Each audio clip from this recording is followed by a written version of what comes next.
So the India program was called Service and Culture through a sociological lens. And the reason that I created it was I wanted to give students the opportunity to study abroad, and I thought India was a good first option for me to create, mainly because I had the resources and the connections to make that partnership happen. But I designed it such that students would go to India for 3 weeks, and that we partnered with a school called the Shirdi Saibaba Temple School, which is a school to educate street children. So, pretty much the poor of the poor in the nearby rural communities. And in that school that is owned and operated by Motilal G. Gupta, they receive free education, 2 meals a day, free uniforms, free health care for the student and their families. And they also perform mass marriages 4 times a year. And so, and so this is where students went for 21 days with an opportunity to work in the school with the students and exchange English dialogue and learn about Indian culture, and also learn about some of the key concepts in sociology, such as culture shock and norms and subcultures, etc. And then my place in this trip was to act as a shadow faculty to learn about what is study abroad and how I can maybe use that in my program in web technologies. I think for me, the greatest takeaway was just watching the students grow throughout the program, throughout the 21 days we were there, and the initial culture shock and the initial learning about who these Indian friends are, and then watching them grow through that and the relationships that they gained through the experience and the experiences themselves and all the positive parts of the immersion into their culture. And I think for me, it was having this idea that I'd had for a while about creating a study abroad opportunity, and then seeing it actually happen, and then experiencing, much like what Mark said, the students, just their wonder and the culture shock itself, seeing them come to some sort of realization about kind of where they fit in the world and where they can make connections with other humans. And then, for it to be a successful experience, which it was, everybody came back in one piece. So that sometimes it's the little things and sometimes it's the big things. So.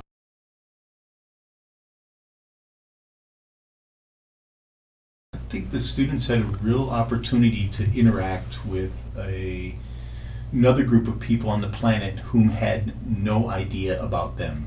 And so those interactions, I think, were very successful. And our students who had very small scopes of interactions with people from other places. And I think those individual interactions were really positive, and I think the students learned a lot about the perceptions of the folks from India about us and our perception of people from India. I think those interactions were probably the most significant in a lot of the students.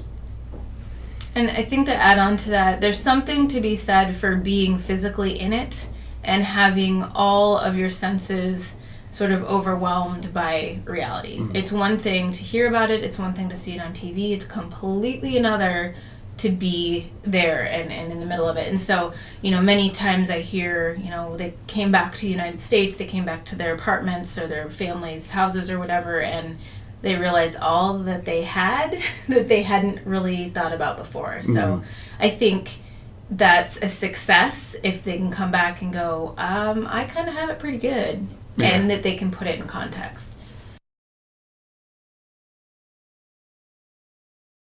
I think a challenge, something that could have been a bigger challenge than it was just the logistics and finding the partner, getting everything organized. And we were fortunate in that there was kind of somebody to do that for us, which I don't think is necessarily typically the case.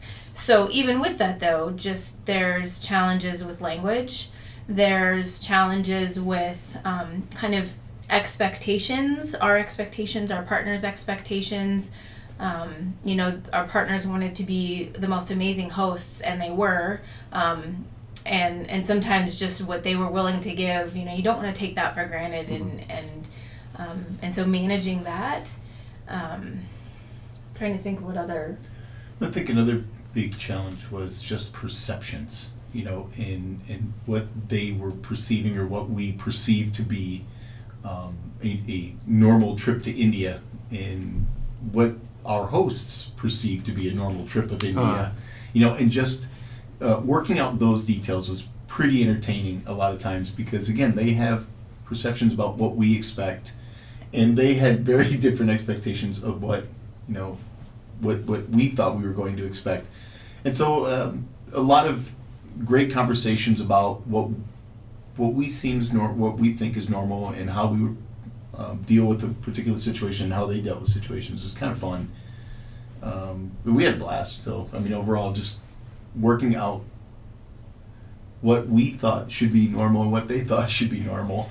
In terms of going back to your original question about maybe another faculty member wanting to do this, certainly there's going to be what the experience of time is like. Mm-hmm. That's not the same in the East and the West. Traffic, access to things is not as readily available in a place like India. We had certainly healthcare related issues that we had to manage, and as prepared as you think you are, you're never quite prepared enough. You sort of just have to get in there and figure it out. You can't always just dial 911 or always easily take a cab to a hospital. That's not always feasible. And just managing personalities for that amount of time. People who don't know each other are now living in very close quarters for an extended period of time. People get homesick. People miss meat, and because this was primarily vegetarian where we were. So just having those creature comforts that you think, oh, it's no big deal, we're just going to be gone for a little bit. But it does sort of build and add up, and not everybody has the same coping mechanisms. So those are all things that I think would be probably fairly standard across the board. But then when you go somewhere that is a place like India, I think it just gets amplified a little bit. Mm-hmm. And so as the faculty, you also have to manage all those things for yourself as well. And so it just creates some interesting dynamics, I think. And we never had the latitude to allow people just to freely roam either. Right. It was a pretty regimented and controlled environment, simply because this is the first trip. This is a maiden voyage. And we certainly didn't want to lose anybody, have anybody injured and whatnot. So, that was kind of a strain on...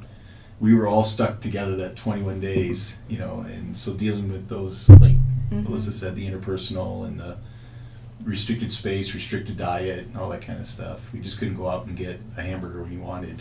Mm. So some of those challenges were just because of the environment we were in.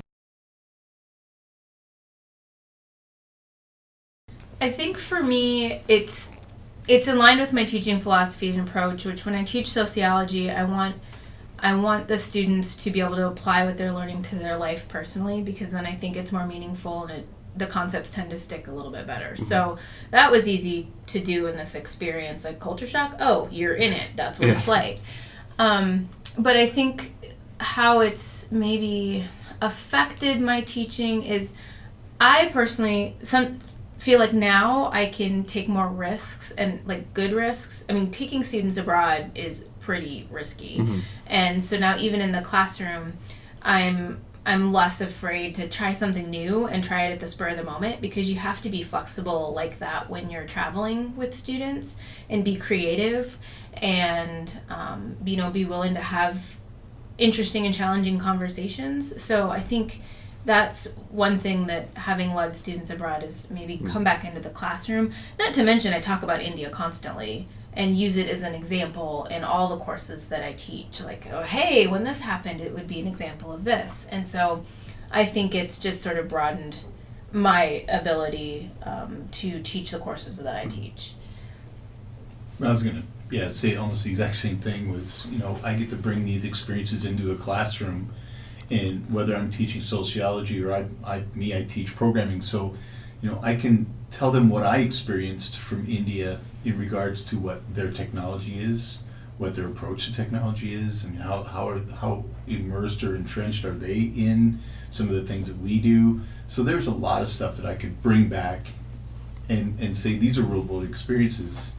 This is what you may experience if you decide to work abroad, study abroad, or if you have partners in India, which we do. We have a lot of work that's done in India via technology. We can communicate with them but they'll have some of those barrier issues, like we experience, language, expectations, and all Time. those. Exactly, time. So there's a lot of great things that I can bring back into my technology classroom and say, if you do some of these things, here's what you can expect to experience. So that was, I think, very helpful, very meaningful. I think that every instructor at Kirkwood should be afforded the opportunity to go somewhere in not just because there's a lot of faculty that travel, so I'm not saying it's about travel, but it's about being in that classroom environment abroad. It's a lot different than being a tourist. Mm-hmm. And so I think many of our faculty here should take advantage of the opportunities that the international travel has and take a class or go as a faculty shadow and see, how it unfolds. It's really worth the effort. And I think it's a neat opportunity to get to know your colleagues in a different sort of light. Because that really is, Mark was amazing to just say, yeah, I'll totally go on this adventure with you. And it was that. It was absolutely an adventure. And, I think sort of the future of the India program is, who knows? It's always kind of in flux as you meet new people and you sort of explore when you're out and about. And I think it's absolutely worth it.